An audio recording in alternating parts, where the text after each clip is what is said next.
Chicago's Field Museum is an anthropological and natural sciences wonderland and playground for all ages. I am currently freezing my ass off outside, so let's go inside and have a look. The Field Museum is massive. I mean, spend all day and still not see everything type massive. 24 million specimens and objects to ogle over copious fields of study. The library alone houses 275,000 books. And I'm not even going to show you that. I have omitted many of the galleries and practically ran through others, all to still provide you an extensively long video tour of one of the world's largest museums. We will cover some of my favorite galleries and pieces, but I recommend you go someday and see it for yourself.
I am not going to overburden you with information in the geology section.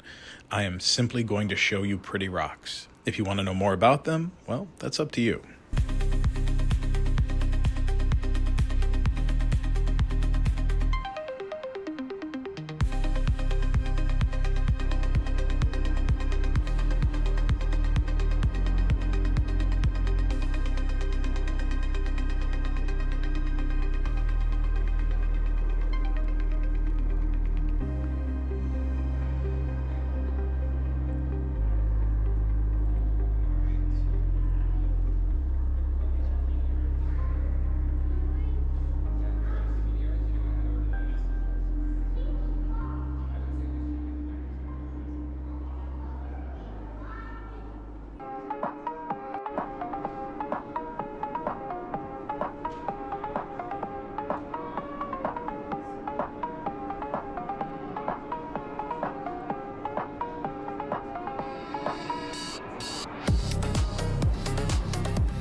This section is dedicated to the natural and cultural history of the Pacific Islands. It's organized into 5 different sections: the natural history, the cultural origins of Pacific Islanders, there's a canoe display, and an ethnographic collection showcasing New Guinea, and a modern Tahitian market, which I didn't put in, sorry.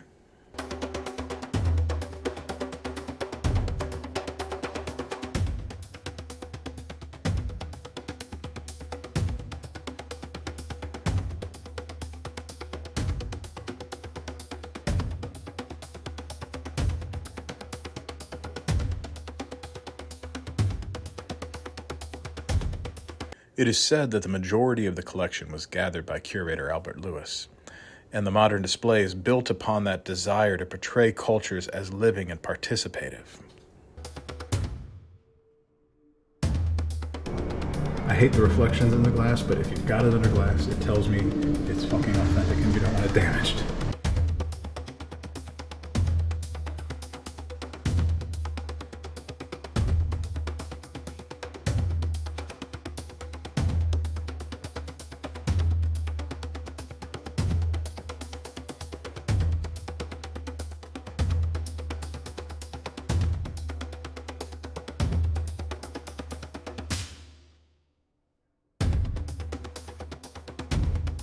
Deities. Exactly. When you anthropomorphose a deity, everybody has to be able to relate to it. They're not necessarily hermaphroditic.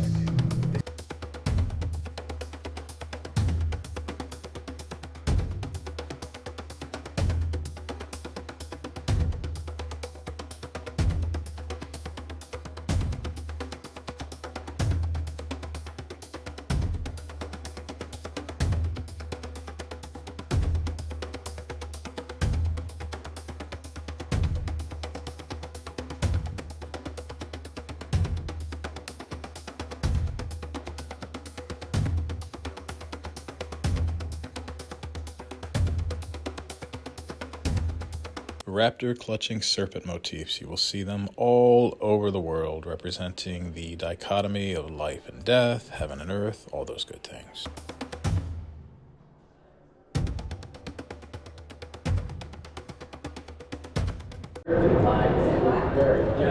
I said, please, below you one a day. I lived on the super. This made up of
I am not going to comment or go into the geopolitical history of Tibet. Please just enjoy the pretty artifacts.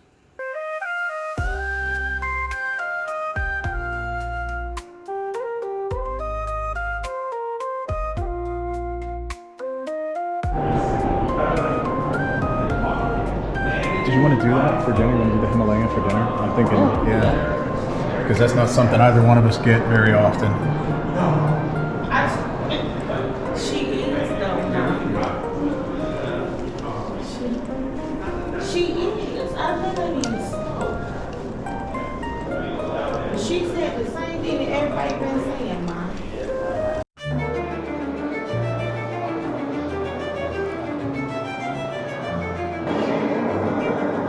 Alas, poor Uric. I knew him, Horatio. The 4 maidens overlooking Stanley Field Hall represent zoology, botany, anthropology, and geology. I left one out. You have to go and see it for yourself.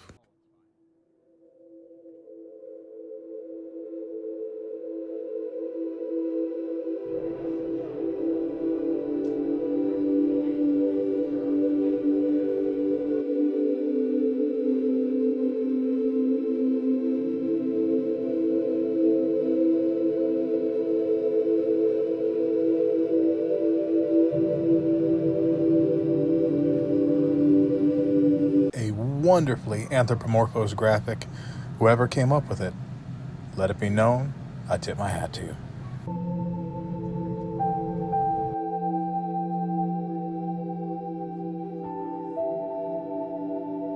The Evolving Planet exhibit follows the evolution of life on Earth over 4 billion years, showcasing fossils of single-celled organisms, ancient invertebrates, all the way up to dinosaurs, extinct mammals, and early hominids.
You ready? Go for it.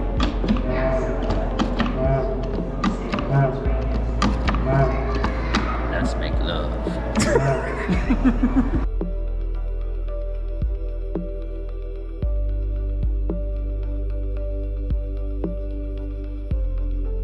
The legendary Sioux, the largest T-Rex specimen discovered at that time, named after its discoverer, Sue Hendrickson.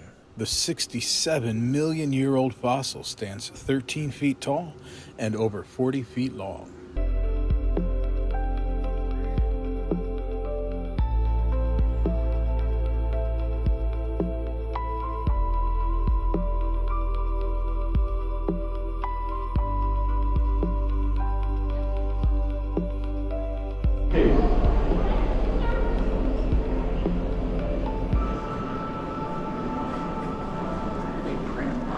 They were actually a good looking photo. Oh, they are. Yeah, they are. Why does it smell like mothballs in here? That's what I thought too. It smells like my grandma's closet. Mothballs preserve everything. Yeah.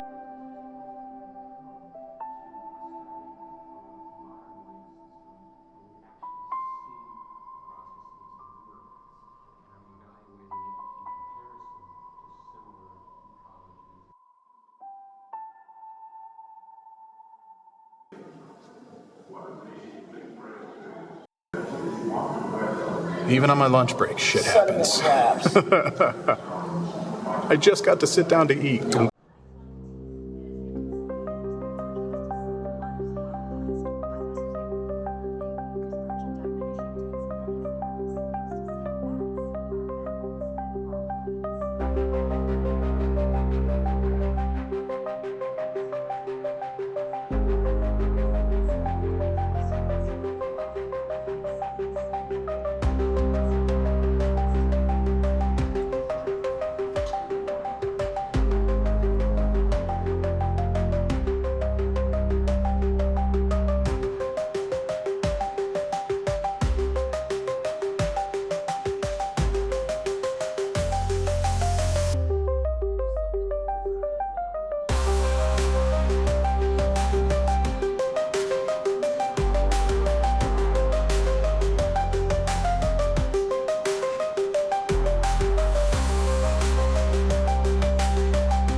thought by some to be the origin of the Cyclops mythology.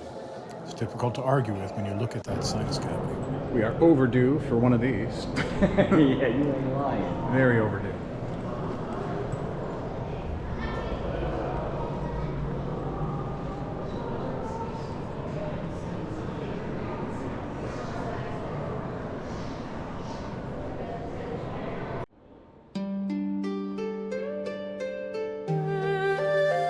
How do you tell the difference between the guardian lions?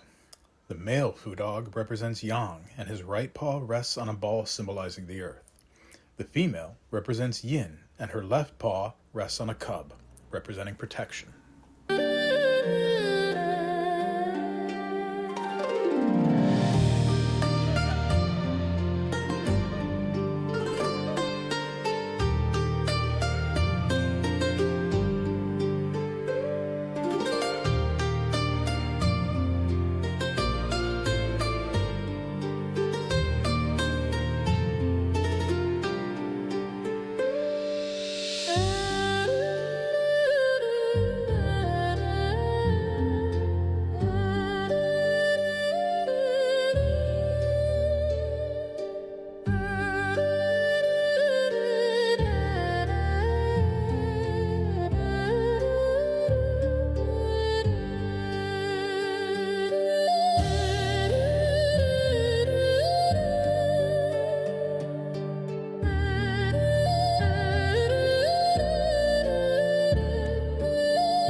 Look at this, look at this.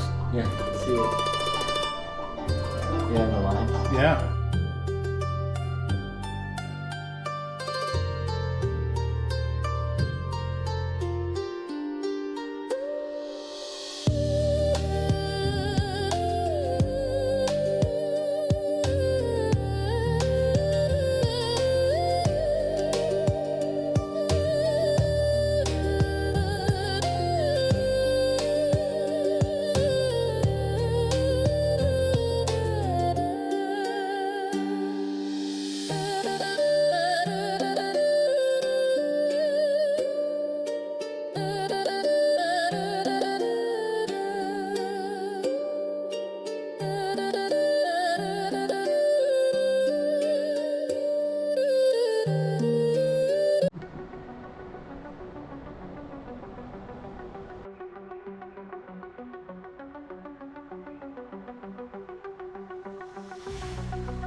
The great pit of Parkour. Whoa, whoa, whoa. Looks like it's real.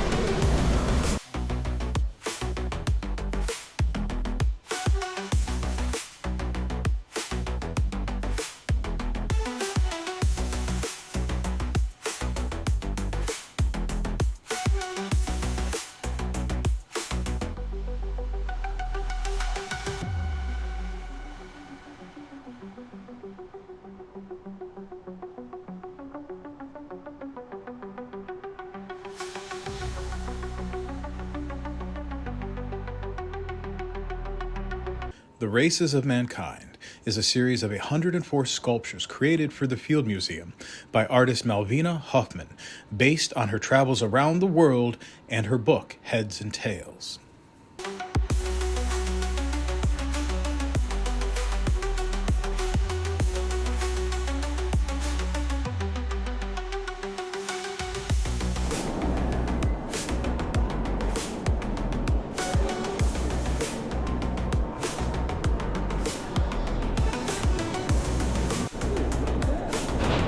I know, you can almost hear the corny voice that go along with it.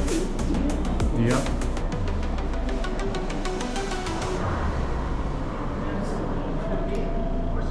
Jerry Seinfeld type voice. Yep. Only animals have this combination of features. You like this? Jellyfish have them. So do clams, spiders,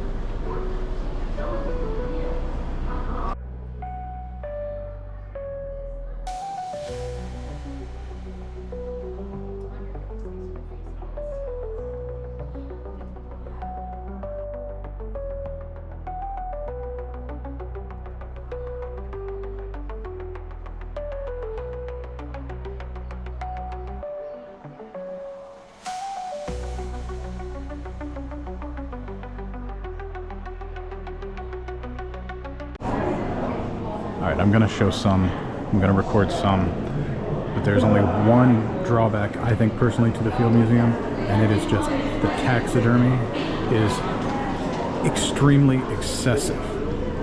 I love that it's here. Now, you're not telling me you have to go through all of this and look at all of this, but it's from a time where we needed to quantify and classify. We know some of these species now, even average people know some of these species. You can skip walking through each kiosk and just pick your favorite animals, which is what I'm gonna do.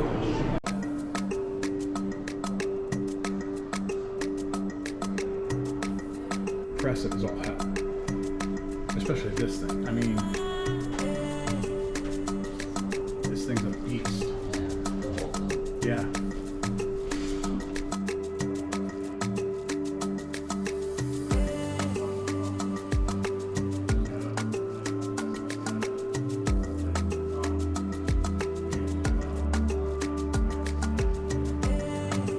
The Tsavo man-eaters are probably my favorite piece in the collection.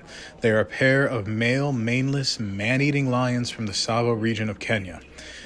I'm not going to go into the legends, mythology, the numbers, and all of that. Just go ahead and watch the movie The Ghost in the Darkness with the late, great Val Kilmer.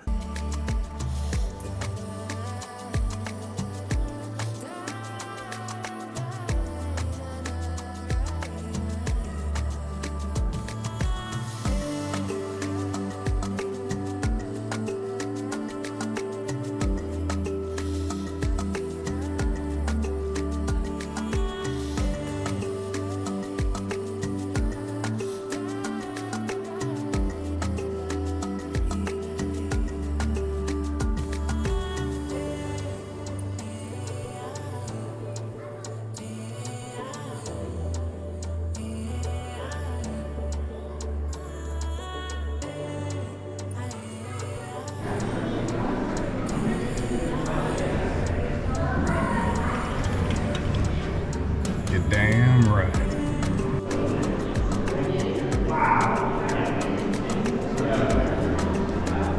Like I said, excessive, amazing. You have 5 zoos worth of taxidermy in this museum, but you can lose hours going from diorama to diorama. If you're trying to squeeze stuff in, I recommend you just do a nice breeze through of the taxidermy, hit the Ghost in the Darkness, of course, the Tsavo lions, and pick your favorite animals, whether or not you like ornithology or if you're into the primates, whatever it is. Pick your favorite, find those, and then keep going. Unless you've got all day. If you've scheduled all day for the field, full 8 hours, then go for it. Every single one. But like, look at the ornithological area. I mean, it's impossible. It's amazing, but it's impossible.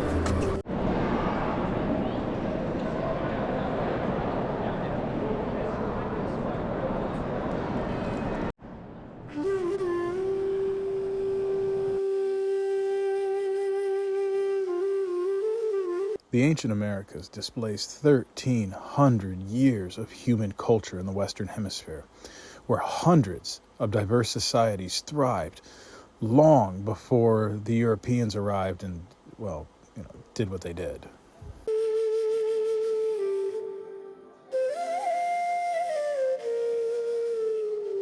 The exhibit consists of 6 different displays: Ice Age hunters, innovative hunters and gatherers, farming villagers, powerful leaders, rulers and citizens, and empire builders.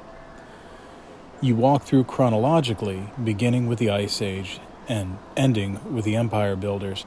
That way you get a progression for how the cultures evolved.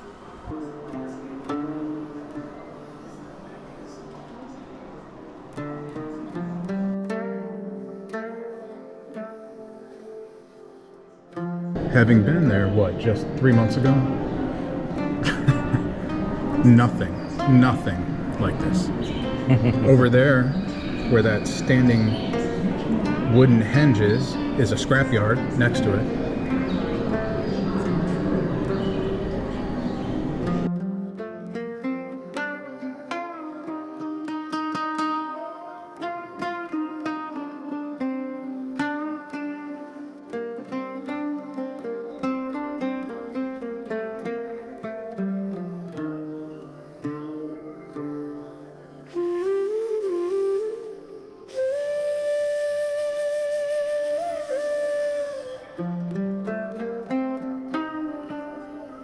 It's a pomposity, yeah.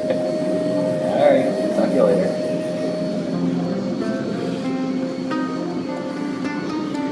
There's nothing like seeing these and having been there. Oh, I know. It's, you know. My passion for pre-Columbian cultures is relatively well known. Unfortunately, it does make things difficult.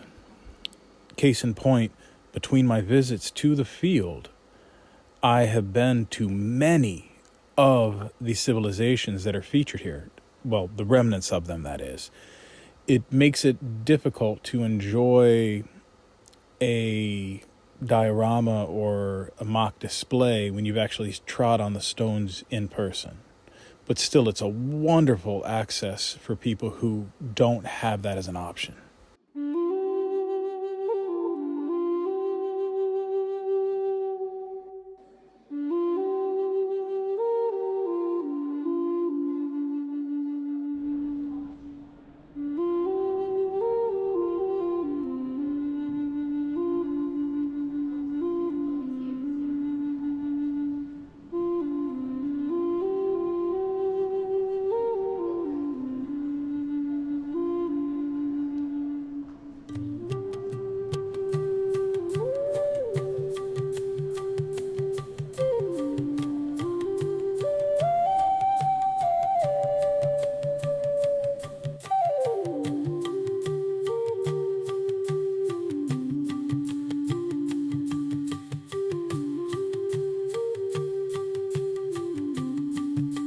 Again, when you stood in front of the real thing, replicas fall short.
I imagine, yeah.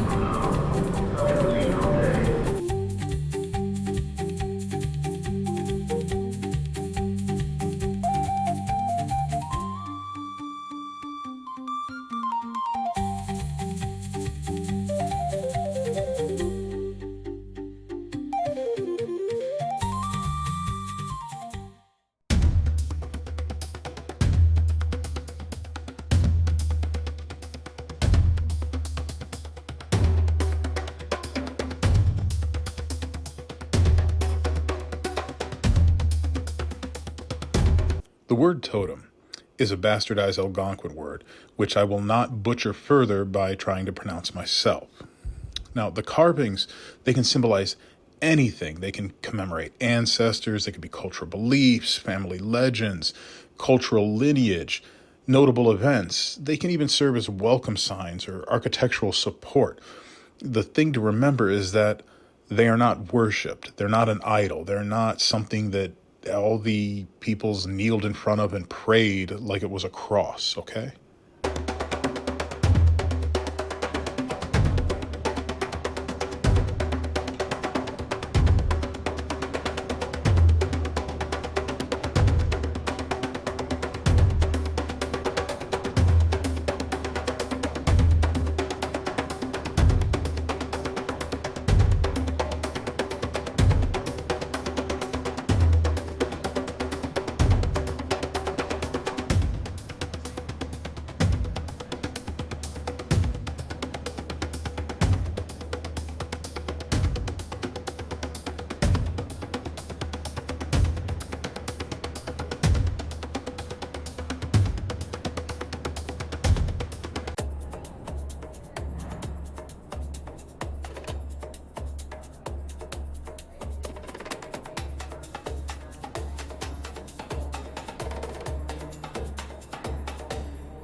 Makes me want to watch The Mummy. Supposedly doing a fourth one. Now that Brendan Fraser's had a career resurgence. Who's in it? Jason Momoa.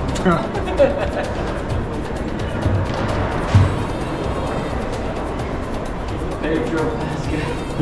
Yeah. Pedro Pascal.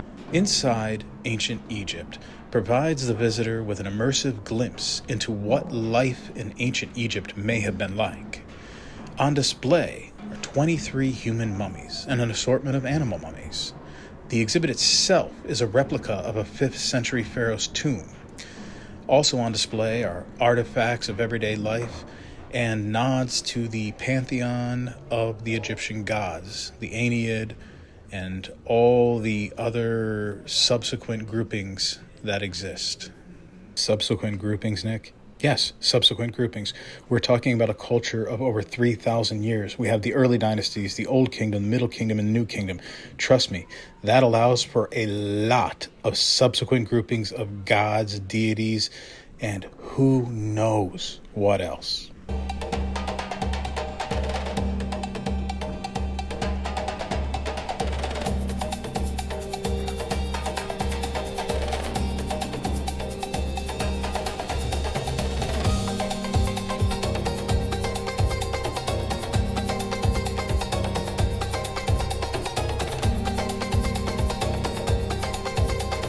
I could spend the last 5 minutes of this video simply listing Egyptian deities in alphabetical order. I'm not going to, but just so you know, I could.